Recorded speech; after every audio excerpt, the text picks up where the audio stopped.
सध्या तापमानाचा पारा आता 40 पार झाल्यामुळे नागरिकांना उष्णतेचा सामना करावा लागतोय, अंगाची राही होते आहे। त्यामुळे अनेक शहरातील जे नागरिक आहे ते आता थंड हवेच्या ठिकाणी किंबहुना जे पर्यटन स्थळ आहे त्या ठिकाणी वळताना दिसत आहे। आणि अहिल्यानगर जिल्ह्यातील भंडारदरा धरणामधून जे आहे तर पिण्यासाठी आणि शेतीसाठी आवर्तन या उन्हाळ्यामध्ये सोडण्यात आल्यामुळे जे अमरेला फॉल आहे तो या ठिकाणी प्रभावित झालेले एक विहंगम दृश्य या ठिकाणी आपल्याला दिसून येत आहे। आणि राज्यभरातील विविध ठिकाणाचे पर्यटक आता पर्यटनासाठी भंडारदऱ्याचा पर्याय निवडताना आपल्याला पाहायला मिळत आहे। आपण या ठिकाणी पाहिलं तर भंडारदरा धरणातून जे आवर्तन सोडण्यात आलेलं आहे त्यामुळे सडकावर पाणी फिरून जे अमरेला सारखे छत्रीसारखे दृश्य या ठिकाणी दिसत आहे। म्हणूनच याला अमरेला फॉल असं संबोधलं जात आहे। आणि एकंदरीतच आपण जर बघितलं तर या अमरेला फॉलचा आनंद घेण्यासाठी राज्यभरातील विविध ठिकाणचे पर्यटक या ठिकाणी आलेले आहेत। आणि या उन्हाळ्यामध्ये सुद्धा या ठिकाणी एक थंड हवेचा आनंद ते घेताना आपल्याला पाहायला मिळत आहे। आणि आपण जर बघितलं तर या अमरेला फॉलमधून जे पाणी या ठिकाणी पडताना दिसत आहे, पांढरं शुभ्र पाणी, एक डोळ्याला समाधान देणारं चित्र या ठिकाणी पाहावयास मिळत आहे। मोठ्या प्रमाणात उष्णता वाढलेली आहे, त्यामुळे अनेक पर्यटक जे आहे या पर्यटकांचे पाय आता थंड हवेच्या ठिकाणी आणि थंड हवेच्या पर्यटन स्थळी वळताना आपल्याला या ठिकाणी चित्र जे आहे तर आपल्याला पाहावयास मिळत आहे। आपल्यासोबत काही पर्यटक या ठिकाणी आहे, आपण त्यांच्याशी चर्चा करणार आहोत। तर काही काय सांगाल, आज उन्हाची तीव्रता वाढलेली आहे, थंड हवेच्या ठिकाणी या ठिकाणी तुम्ही आलात। प्रत्येकाने निसर्गाचा मनमुराद आनंद लुटण्यासाठी इथे यायला हवं असं माझी इच्छा आहे। दीदी तुला काय वाटतं, काय सांगाल? इथं आम्ही पहिल्यांदा आलो, खूप मस्त वाटतं इथे मला। घरी गरम होतं का? हो खूप AC आहे का घरी? हो आहे। आहे का? मग इथं कसं वाटतं? इथे खूप मस्त वाटतं। दादा काय सांगाल, आज या ठिकाणी तुम्ही आलेला आहात, उष्णता मोठ्या प्रमाणात वाढलेली आहे, काय वाटतं या ठिकाणी? वातावरणामध्ये गारवा आहेत, परंतु हा अमरेला फॉल जवळजवळ 4 वर्षानंतर प्रवाहित करण्यात आलेला आहे। हा बंद केला होता आणि स्थानिक आणि पर्यटकांची खूप मनापासून मागणी होती की हा अमरेला फॉल चालू करावा, परंतु पाण्याच्या काही अडचणी असल्यामुळं यावर्षी धरणामध्ये मुबलक पाणी साठा शिल्लक आहे। त्यामुळं आता उन्हाळी आवर्तन चालू असल्यामुळे हा प्रवाह प्रवाहित केलेला आहे।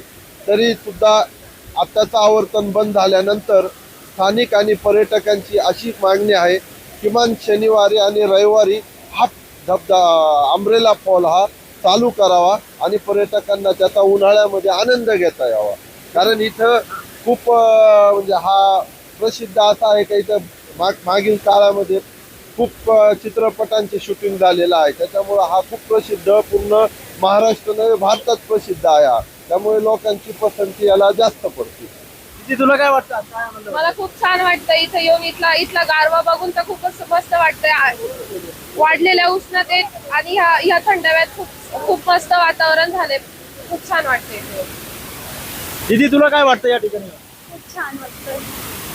काय घरी गरम होतं का? हो घरी खूप गरम होतं, इथं खूप छान वाटतं। उन्हाळ्याची तीव्रता वाढलेली आहे आणि अशा परिस्थितीमध्ये या ठिकाणी गार वाटतं काय? इथे खूप गार वाटतंय, खूप छान वाटतं। आहोत दादा, कुठून आले आणि काय या ठिकाणी आल्यानंतर आनंद वाटतो? आम्ही श्रीरामपूरहून आलोय आणि हे दृश्य पाहून आणि खूप आनंदित उल्हासित झालंय की असं पाणी कधी पाहायला मिळालं नाही आम्हाला। उन्हाची तीव्रता वाढत चाललेली आहे, एक 40 पार पारा गेलेला आहे, अशा पद्धतीमध्ये या ठिकाणी गार वाटतंय? एकदम छान वाटतंय। काय सांगाल दादा तुम्ही? एकदम अतिशय छान। आम्ही रतनगड या ठिकाणी ट्रेकिंगसाठी आलो होतो, पण येताना आता आमचा उद्देश हा पण होता की 4 ते 5 वर्षानंतर अमरेला फॉल सुरू झालेला आहे, प्रवाहित झालेला आहे, त्याबद्दल परिसरामध्ये अतिशय चैतन्याचं वातावरण होतं आणि आमचं ट्रेकिंग झाल्यावर मग आम्ही खास अमरेला फॉल पाहण्यासाठी आलेलो आहे आणि खूप छान वाटले। कारण की आम्ही कायम भंडारदऱ्याला येत असतो, दरवर्षी एकदा दोनदा येत असतो, परंतु 4 ते 5 वर्षापासून अमरेला फॉल आम्ही बघितलेला नव्हता। आज अमरेला फॉल प्रवाहित झालेला पाहून सर्वांना खूप छान वाटतं। काही महिला भगिनी देखील या ठिकाणी आहेत। काही इथं आल्यानंतर कसं वाटतंय तुम्हाला? कारण आपण जर बघितलं तर 40 पार पारा गेलेला आहे, अंगाची लाही होते अक्षरशः। या ठिकाणी आल्यानंतर काय सांगाल अनुभव? खूपच छान वाटतंय। आमचा ऍक्च्युली श्रीरामपूरचा सह्याद्री ट्रेकर्स परिवार आहे आणि आज आम्ही रतनगड ट्रेक करून आलो आहोत आणि इतक्या कडक उन्हातून आम्ही ट्रेक करून आलो आणि इथं आल्यानंतर अक्षरशः आम्हाला स्वर्ग सुख मिळालं, खूप छान वाटलं। दीदी तुम्हाला काय वाटतं? दादा काय सांगा?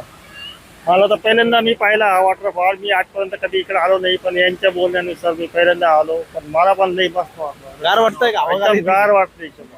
एसी सारखी आहे का? एसी सारखी हवा एकदम. नक्कीच आपण जर बघितलं या ठिकाणी तर बरेचसे पर्यटक या ठिकाणी या थंड हवेचा आनंद घेण्यासाठी मोठ्या प्रमाणात या ठिकाणी गर्दी करताना आपल्याला दिसत आहे. आणि एक वरतून धरणाच्या वरतून जे खडकावर पाणी पडतं आणि त्यामुळे या ठिकाणी अंब्रेला फॉल या ठिकाणी त्याचं नाव पडलेलं आहे. आणि एक विहंगम दृश्य असतं या ठिकाणी आपल्याला दिसून येत आहे. डोळ्यांना आणि मनाला सुद्धा समाधान देणारं चित्र या ठिकाणी असल्यामुळे पर्यटकांचे पाय आता या भंडारदरा परिसरातील अंब्रेला फॉलकडे वळताना आपल्याला या ठिकाणी दिसून येत आहे.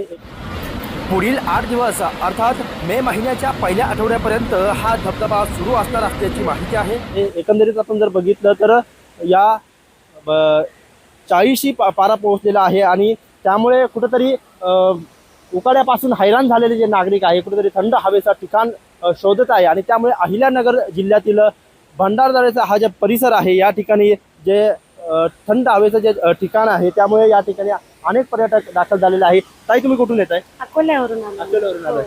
काय या ठिकाणी आज आल्यानंतर काय चित्र तुम्ही पाहताय? हे धरणाचं पाणी सोडल्यामुळे आम्हाला ते समजलं की आपण म्हणजे पाणी सोडलेलं आहे म्हणून आम्ही ते पाहण्यासाठी आनंद घेण्यासाठी आलोय. आज रविवारची सुट्टी आहे. हो, रविवारची सुट्टी असल्यामुळे. दादा तुम्ही काय करता?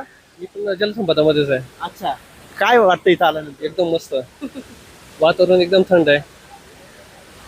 नक्कीच या ठिकाणी आपण जर बघितलं तर वातावरण थंड असल्यामुळे या ठिकाणी डोळ्याला ते समाधान वाटतं. देखील एक सुखद असं चित्र या ठिकाणी असल्यामुळे मनाला देखील समाधान वाटते आणि त्यामुळे अनेक पर्यटक या ठिकाणी भंडारदऱ्याच्या दिशेने वळताना आपल्याला पाहायला मिळत आहेत.